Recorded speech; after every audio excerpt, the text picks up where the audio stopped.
Greetings and salutations, one and all, to the one and only Super Review Show's career retrospectives right here on the Super Review Show Network. I am joined by my two incredible, musically inclined friends, Kyle and Mike. What's going on, guys?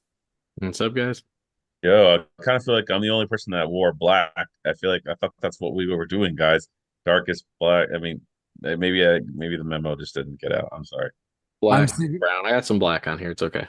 yeah, Don't worry. mine's like a dark blue, but it's like got black on the back. It's okay, whatever. No. But as the title of our podcast suggests, alludes to, whatever.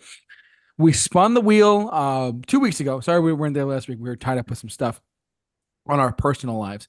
But no, we are discussing, and it was the last pick on the wheel we had before we're going to repopulate it for my pick of Christina Train's Dark Black from uh, 2012. Now, for those you don't know or don't know what the hell I'm talking about, this I'm gonna go first tonight because there's a lot of explaining to do with this album here. But for those just this is the last one we picked on the wheel that I wanted to have us listen to and give us our thoughts and impressions on and all that other fine stuff. But regarding this album, I'm not sure if either one of you have even heard of this artist, Christina Train, at all before I asked you guys to do it. It's a 2012 adult contemporary jazz album, I guess the best way to put it is. It went under the radar in the United States. And I wanted to shed some light on it because the backstory of this album, the reason why I wanted us to pick it was, and I remembered from last time I spoke to Kyle and Mike. The reason why I wanted to do this album was because we live in North America and Sirius XM is only in North America. I found out. So if you have never heard of this album, you probably will never. It was big in the Europe, but apparently it was very underlooked, undersold, under everything in the U.S. So that's one thing right there. I was listening to Sirius XM on channel 20. For those who don't know, that's E Street Radio. That's the Bruce Springsteen channel. And it was 2021, so COVID was still, just hitting hard and whatnot. And Bruce, actually, true story, was doing a thing called "From My Home to Yours," which was he was playing music by other artists on his channel, promoting, hey, we're all still at home, technically speaking, and because of COVID and whatnot, we're all still home, and I'm gonna play music that I think you should check out. And I said, all right, I'm a fan of his, whatever. I'll listen to whatever he might have to say.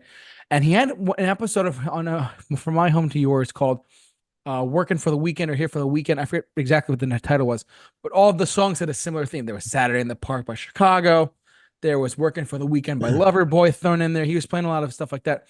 Then he played a song called "Saturdays Are the Greatest" off of this record by Christina Train on the album Dark Black we're talking about tonight. And I was taken back by how well, I'm gonna get to the track listing and stuff in a second. But this album in particular, the moment I heard this, looked at the title come up in the car as we're driving in or to where I was going. The title said "Saturdays Are the Greatest," and I was like, all right, it's probably gonna be an upbeat song. But the moment the song started, it was so like different, just so dark and so like mysterious sounding and all this other stuff with it. I was really taken back by the song. And then he followed up by saying, if you have never heard of this album, go check it out. It's called Dark Black by Christina Train. As I mentioned from the top, it was a huge success over in Europe. It was a huge success in other markets. But in the US, it was severely overlooked in 2012 when it came out. And she actually, I follow her on Instagram. I follow Christina Train now on Instagram on our Super Review Show Instagram account, which, by the way, you should follow for all of our updates and all of our experiences and whatnot too. But I gave the album a listen back in 2021, 2022, and I was like, oh my God, this is actually something so different, so unique for 2012. You think about the pop songs of 2012, and this was like a jazz album. It had like different vibes to it. And I was really taken back, and finally I said, let's put it on the wheel, let's give it a shot. And here we are today talking about Christina Train's Dark Black, not Megan Trainor's Taking It Black, as Mike said before. We're talking about today about just kidding, guys. It's okay. We're talking about Christina Train's Dark Black, which was an album that came out, as I mentioned, from 2012. And I said, let's review it. I mean, I was taken back by the song, which made me go back and listen to the whole album. And I was like, oh my God, what is everyone missing? This is really soft, adult jazz, almost like Nora Jones. If you guys know who she is, I don't know if you guys know who she is or not, but she's a powerhouse singer, kind of like Don't Know Why or stuff like that. And I dug it. This is an album that was under the radar completely, and I wanted to shed some light on it just for you, the listener, the viewer. But here we go. The track listing, as it follows. So there's only 12 songs on the record. It's written and composed by Kristina Train herself and one or two other people as well. But I'm gonna get it right into it, shall we? So the opening track is the title track, Dark Black. I'm just letting you guys know right now. I'm letting you two know as well. The lowest I'm going here is like a 7. I actually, because this is an album that I really enjoyed a lot more than I thought I remember enjoying in 2021. So Dark Black is actually a solid 8 out of 10. I mean, it's the title track. Yes, I gravitated toward. Yes, I'm known to gravitate towards title tracks. Yes, but this one was. It sets the tone. It's almost like painting a picture.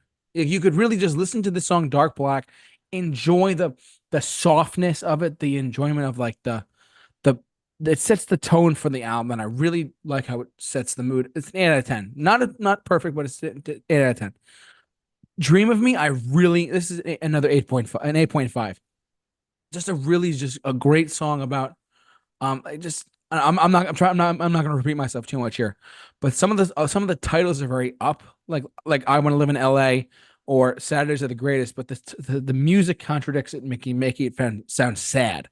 And I don't want to repeat that too much, but Dream of Me, you look at it and before you listen to it, you're like, oh, it might be a fun, cool song, but no, the music is very down. It's very jazz based. It's very like almost like a blues to an extent with some of the instrumentation on it. I love it. This is an 8.5 out of 10. Pins and Needles, the opening piano lick in the beginning, I really dig it. This is a solid 7.5 out of 10 for me on this one.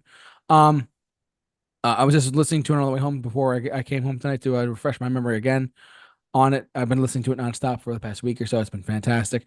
No One's Gonna Love You. This is 7 out of 10. I really like this one a lot. It's just it's very again painting. I love it when artists can actually like not just do like a sappy love song. I'm like, oh, I love you, baby, or and it's if you're looking for an album to dive into with a lot of solid lyrics and really heartfelt emotion, this is one that I cannot emphasize enough. Kristina Train's Dark Black.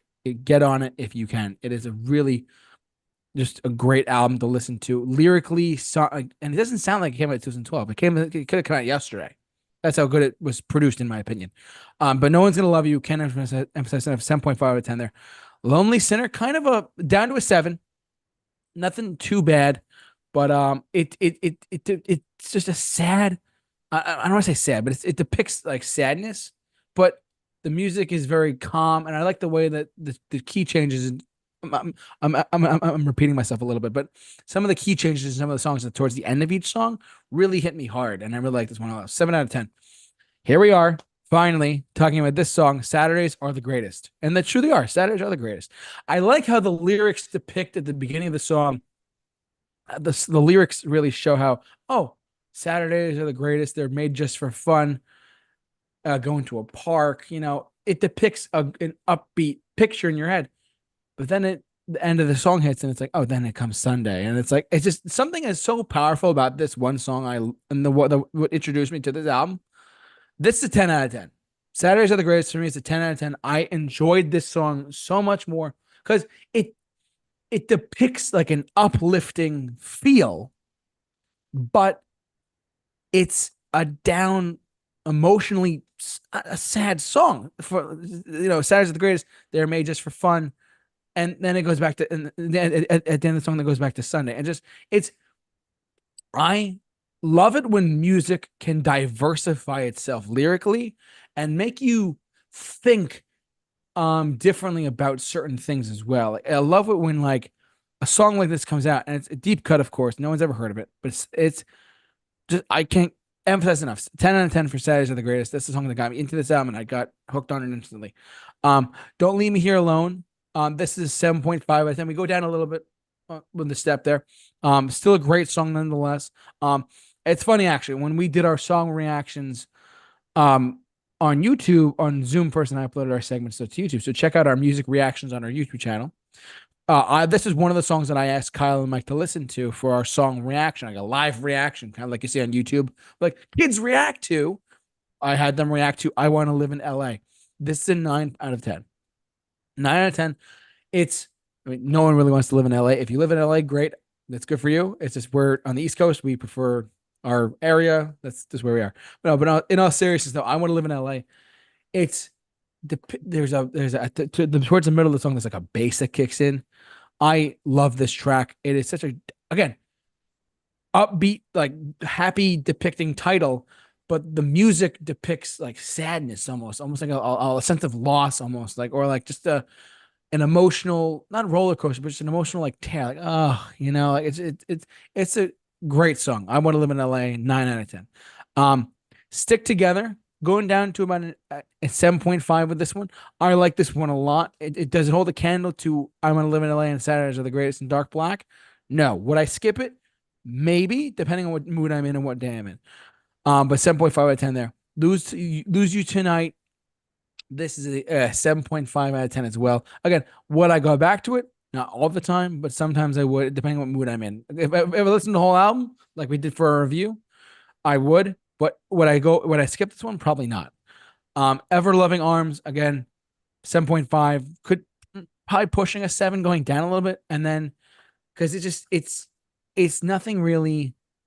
The album kind of like slightly peters off for me a little bit. Like after I Want to Live in LA, tracks 9 through 12, which I kind of just take a small dip in quality. That's not a diss the rest of the album though, but it takes a small decrease down as in song quality, because it's a 42-minute record, and most of the songs are like 3 minutes and 45 seconds long each, roughly.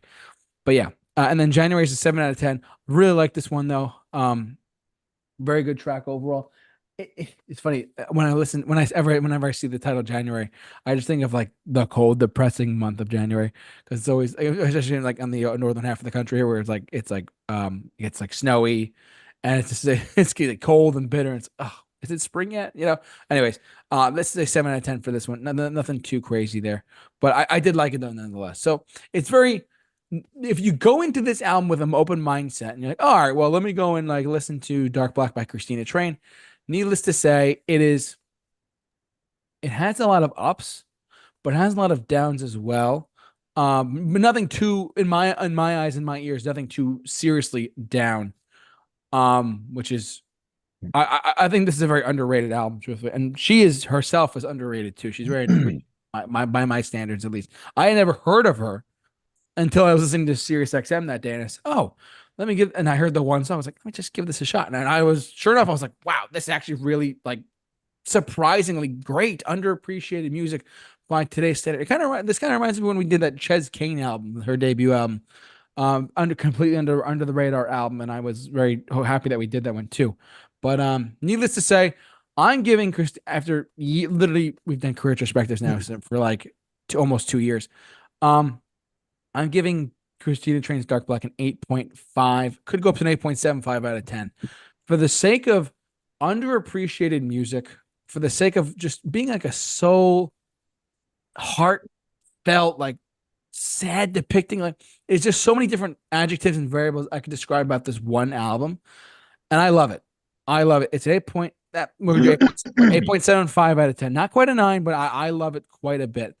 And I wanted my friends here to check it out too. So, anyways, let's jump over to Mike for a second. Mike, you've heard of Hey Soul Sister by Train, right? Yes. Yeah. This is not that. I'm just kidding. But what do you got? All right. So, definitely different than something we've done, which I appreciate, because I feel like we have, besides obviously going into like the hip hop side and the extreme rock side, metal side, we haven't really delved into anything kind of in that gray region in between those musical styles. So that is something that, I feel like everybody needs to have some balance in their musical life and what they're listening to. So yeah, so I didn't know what to expect. I've never heard of this artist, never experienced her music. And kind of coming off the bat, I did notice there's a lot of the same thing on this album. There are some cool, more upbeat songs. There are a lot of subdued, kind of like very lacking in backtrack, very anemic on the musical side to some degrees. It leaves a lot up to the vocalist to kind of do the heavy lifting. And if you take like Frank Sinatra, Adele, and maybe like some of the original like folk stuff the Bee Gees used to do, put it all in a blender and say, hey, here's like an offering of that kind of that effort. Some could say that it would be an accurate identity for this. Um, it does refuse to kind of go into a power prowess direction for like a vocal the vocal range. Nothing here is punching you in the face and saying, hey, look at me and look what I can do musically or vocally. But it's not also straying away from some some richness, some tone, some kind of uh you know depth. It's not gonna beat you over the head with it, which a lot of people might like. Some people don't like show offs or like Mariah Carey, um, you know, uh, any of that kind of stuff. But I do feel like it does add a certain level of epic kind of command that I like from a vocalist. So yeah, it's kind of coming into a dark black. Like it has that throwback style. It's got that kind of very like jazzy kind of like bluesy subdued style. This song does need a change of pace, a momentum, a direction that I don't think it does. It kind of hovers in that area. Now I'm not saying that because it's doing that it's bad. It's just, for me, it's just a 5 out of 10. I didn't really love it, I didn't hate it. I just kind of was like, all right, like I needed more. It was a little on the dry side, a little on the one note side. And I, kind of coming into it, I was just like, all right, I see you. And then Dream of Me, like I said, this one had a little more of an upbeat quality to it, a little bit of a lot of catchy chorus to it. Still, the song kind of just doesn't evolve from its original offering. It kind of sits in its own prison of trying to be kind of this dark kind of like quiet kind of album, but it just like the backing drums feel distant. The production kind of seems to elevate the vocals, but they're not really trying to be elevated, like power wise. So it's just kind of a 5 out of 10 for me, just like straight down the middle. Yeah, then moving on to Pins and Nails. Actually, I liked this song initially more, and then it kind of nestled down a little bit more after multiple listens. It kind of reminded me of Vampire of Time uh, um, by Queens of Stone Age, actually, weirdly enough. Like that, just that mopey kind of like thing going on there, and just some of the bass was kind of like doing something for me. It's like I said, it kind of gave me that Adele feel, but without that impressive kind of like power. I feel this one lyrically the most. That dread, the loss, and the feelings, really captured that, and I appreciate that. And it does, like, once again, it kind of suffers from the development of the song, the direction of the song. Kind of does the same thing throughout this whole song. So, but I like this one a little bit more, 6 out of 10. Now we move on to No One Is Ever Gonna Love You Like I Do. I initially thought this was a CeeLo Green cover, but after further research, I found that it was a cover of Horse the Band, or name of it. Does it say it on here? Yeah, right. Band of Horses, Horse the Band. That's like backward. Band of Horses, which I do not like Band of Horses version of their song. And there is one major problem with the song, and it refuses to have any kind of percussion or like momentum that drives it along. It feels very like um just like directional, not directionless, but just like it feels like it just doesn't get driven along. And CeeLo added a beat to his, which really makes that song uh feel much more alive.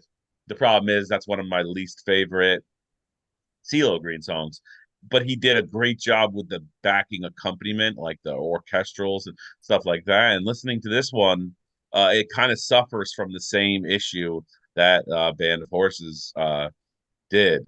Just like it just feels like it just doesn't have that oomph, it doesn't it just feels very kind of just barely there in a lot of ways. So I gave this one a 4 out of 10. Um, it definitely is a skipper for me. I skip right over this one and maybe go 3 out of 10. It's not horrible, but it's also I knew a lot better versions like CeeLo Green's and I've heard other artists do covers of it. It's actually a pretty popular song. So I can't say that my opinion is popular opinion, and I never claim it to be. It's just my personal opinion. So then moving on to Lonely Sinner. This is a pretty chill song. Lyrics are more important than the music, I feel like. The piano's a nice touch.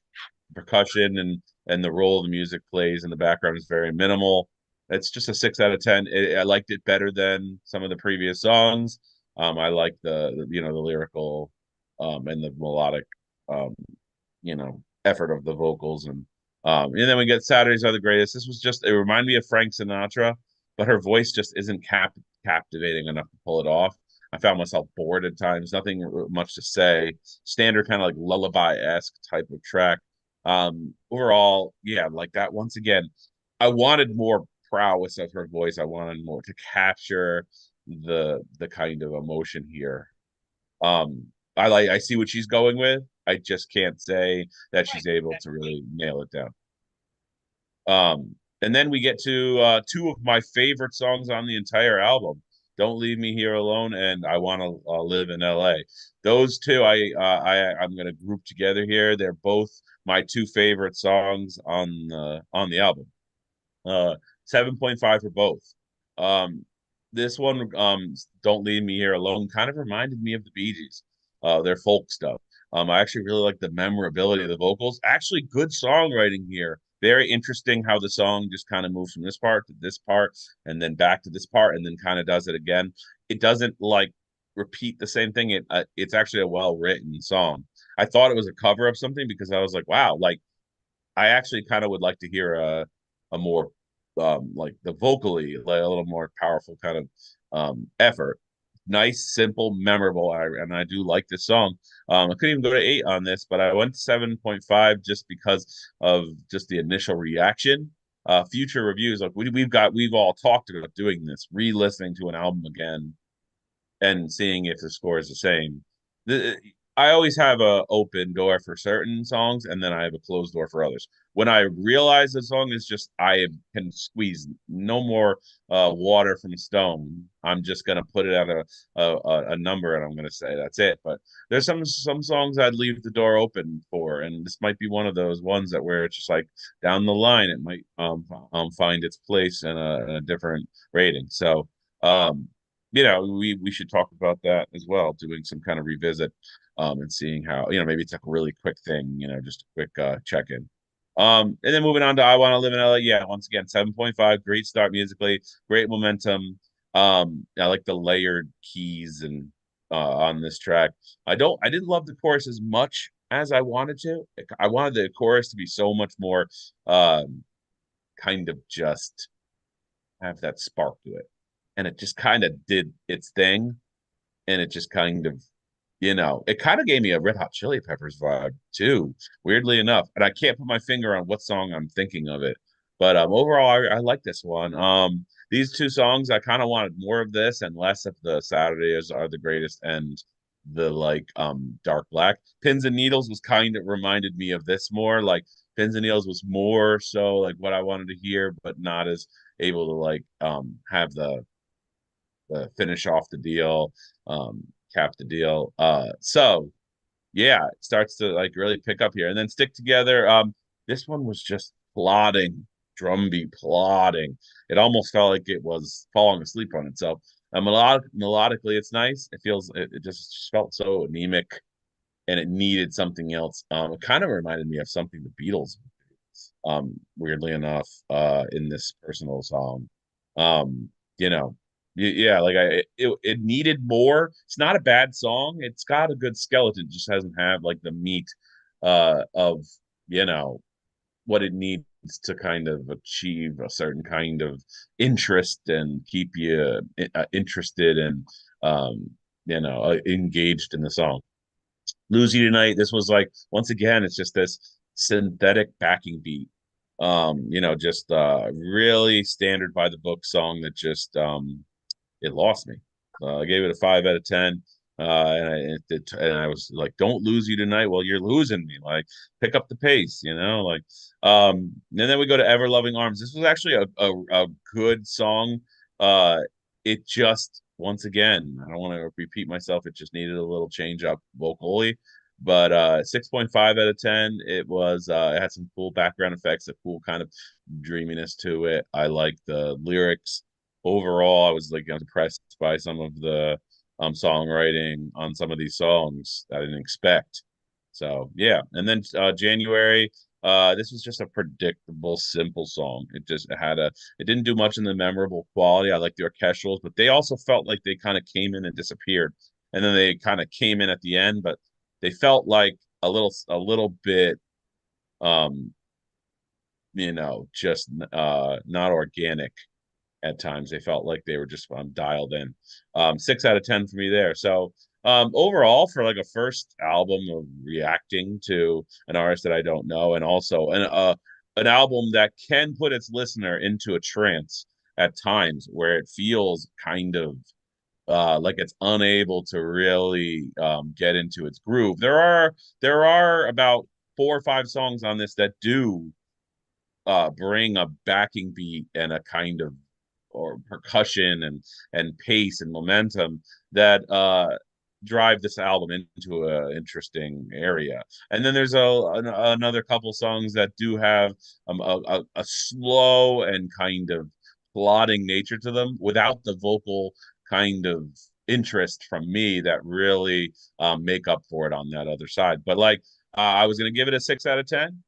And then I said, you know what? I'm going to award my half point to a mood album, which gives it, when you're in that mood, when you're listening to something quiet and subdued, when you're just kind of looking, it's not one of your all around albums where you can just pop this baby on at any place and any time because it may not fit the kind of speed of the day. But when you're feeling a certain way and you're more open to a kind of slower, plodding kind of, less paced album, I would say 6.5 out of 10 is a nice place to put it, which is more than I expected to. After hearing the first 3 songs, I thought for sure I'd be saying this was going to be like a 5, maybe even a 4.5. 6.5 out of 10, yeah. So I appreciate you making the suggestion, JT. Oh, my pleasure. I'm glad I was able to throw something like a curveball at you and be like, hey, check this out, right? And I don't know. I just so Mike said a 6.5 out of 10. I'm glad you enjoyed it. But Kyle, I'm very curious to see what you have to say, Mister. I have a train as my background. Yeah, well, you said or you said earlier when you heard it on Sirius XM, you wanted people to get on board with this album, but this is one train that I could not wait to get off. So let's just go right into it. Dark Black, honestly, a bit of a promising start here. I feel misled on this one. It's a 6 out of 10. It has some nice melodies to it. She has a great voice. So let me get that out of the way first. Nothing I'm gonna say here is a reflection of her not having a great voice. She does. I don't think that she utilized enough of a vocal range on this album. Uh, but the minimalistic instrumentation on Dark Black really held it back for me. It doesn't lead anywhere. It just does one thing for the entire 3 minutes, but it has really nice vocal melodies on it. 6 out of 10. Then Dream of Me, we take a step down here for me to a 5. It lacks pleasant melodies like the other track had before it. Some of the melodies on here feel recycled from other artists' songs. There's specifically one chorus melody, and it's driving me nuts since I first heard it. There's one melody in the chorus that sounds literally lifted from another song, and I cannot for the life of me think of the song or artist.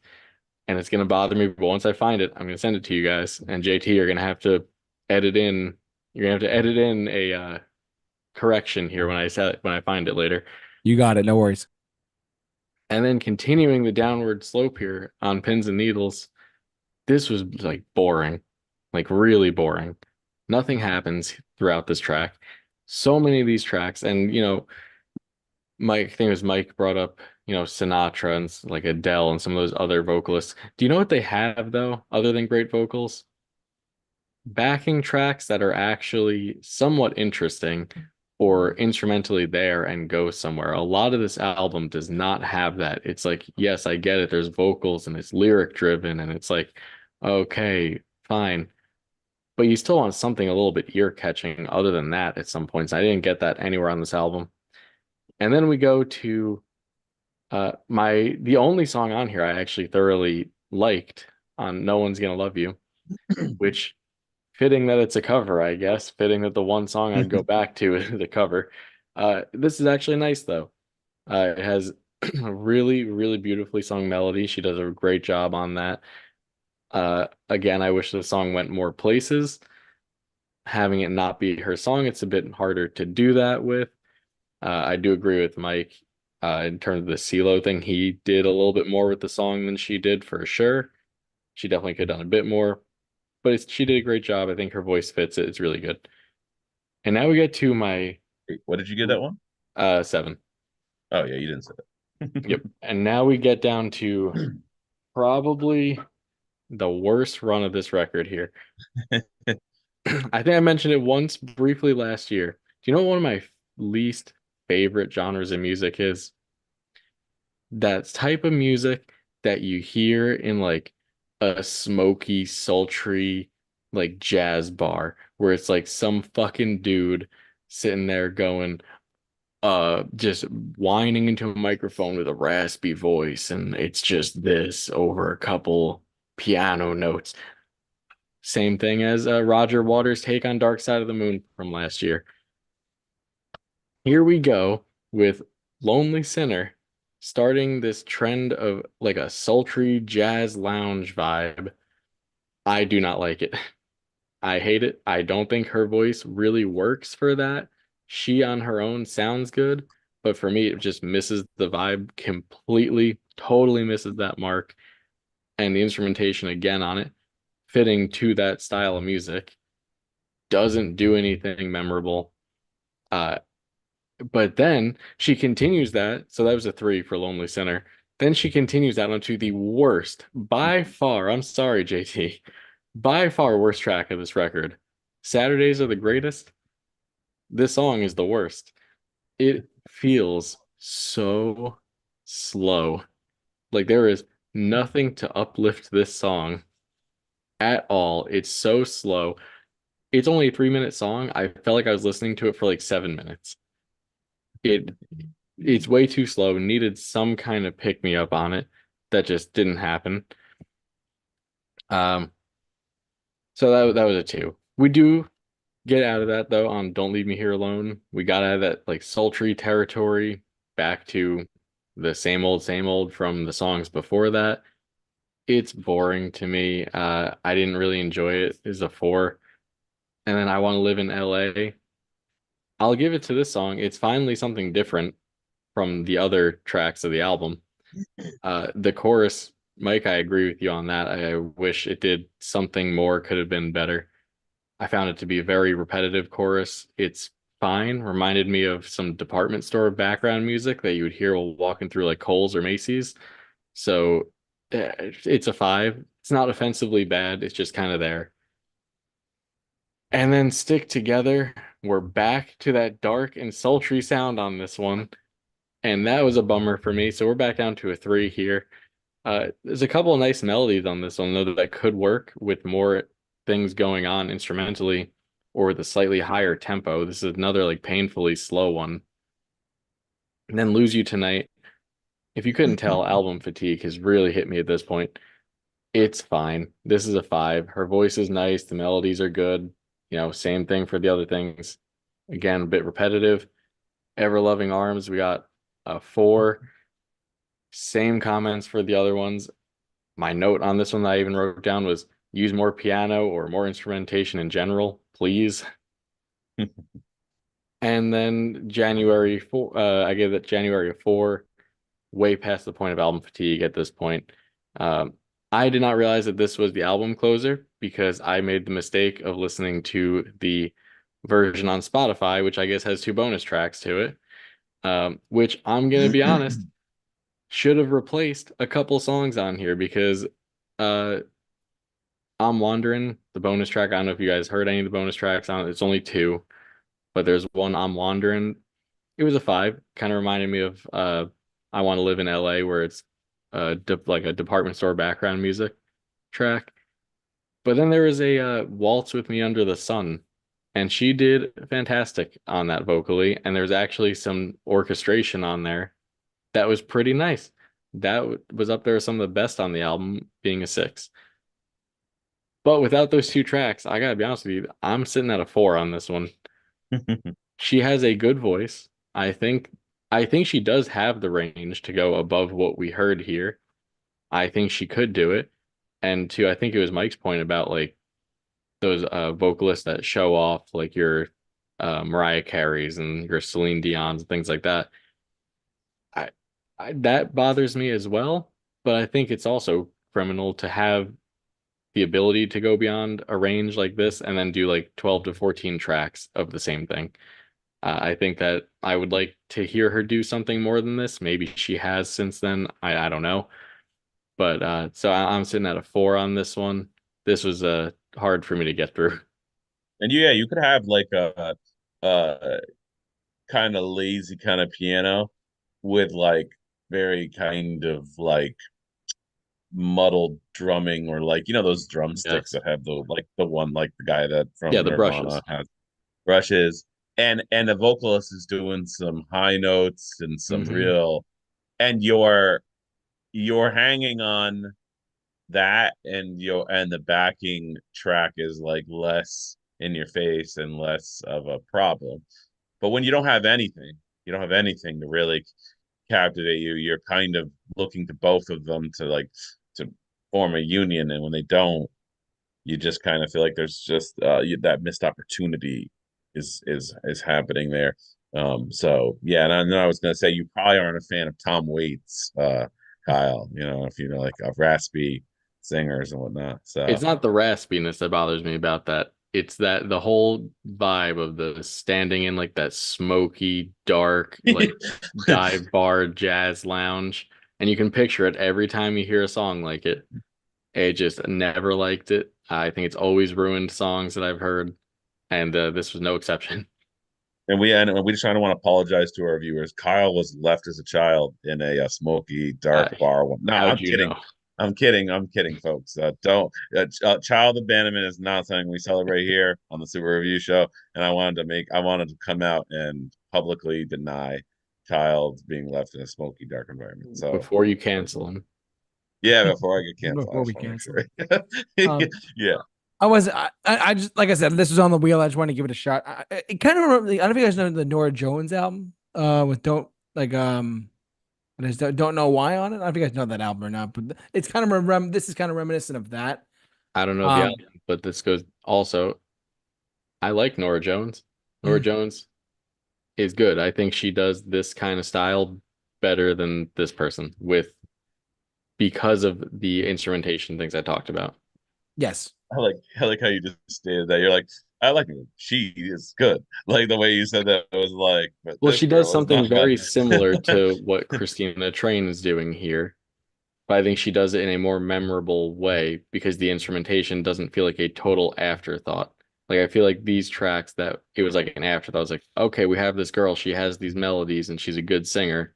What could we do behind it? Oh, we'll put some like very almost strain yourself to hear what's going on instrumentally in the background. Yeah, right. And like, it's funny you say that because they're going back to our conversations about hearing remixes of albums and like, Quedeca, and want to hear someone redo it vocally, like take the vocals away from that Yeah. and replace it with someone else's. Hmm. The songwriting on some of these songs are there. The Yep. melodies are there. It's just they're not they're not They're you're not not taking realized the to their opportunity. full potential.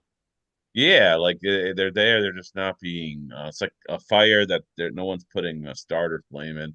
And it would really be cool to hear a remix from other artists. Once again, I just AI is going to come out, and it's just going to be, you're going to be able to do this at the touch of your fingertip. You're just going to be like, make an AI version of her song, but use this person instead. And it's just, and then you're going to be able to just up the intensity if you want. But, and it's going to, musically, we're going to be in a weird world. I won't be here for that because I'm Well, sure by Mike, the time, I hate to yeah. tell you, we're already there. Oh, That already shit. No, exists. Kyle, You can no. just It does. YouTube that. Any artist that you like, any like Yeah. deceased singer, there's tons of AI versions of them doing other people's songs. And Yep. there's even AI generators that you can put in.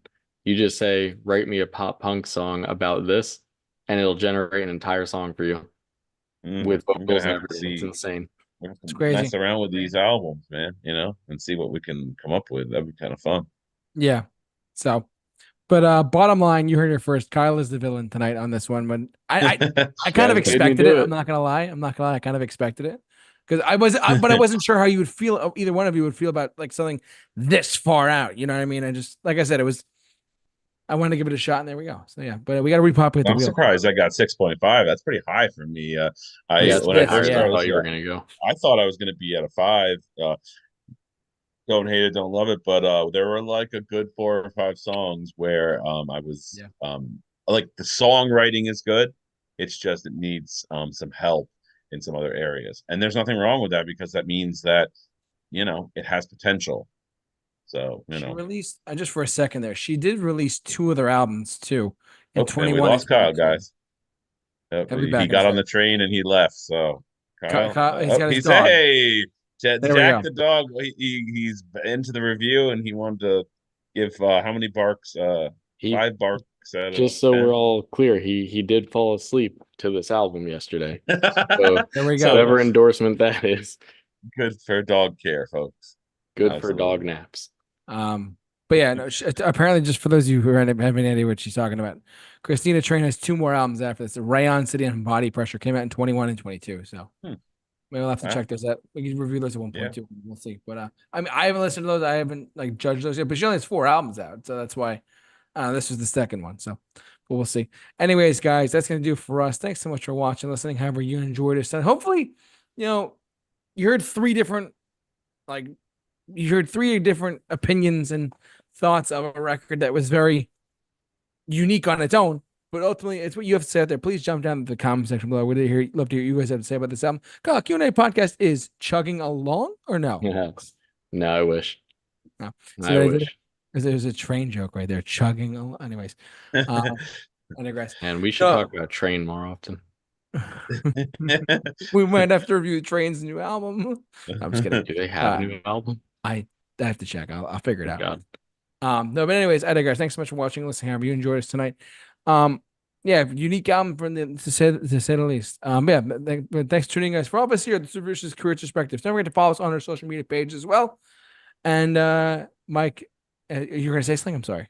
No, I was just You're signing off. my mime hand movements that I do towards the end of You have this. your So finger up. You're like, I'm doing what I'm doing. yeah, I'll do that. Yeah, we Yeah. gotta get to that No, part. but anyways, guys, stay safe, take care, and have a great night.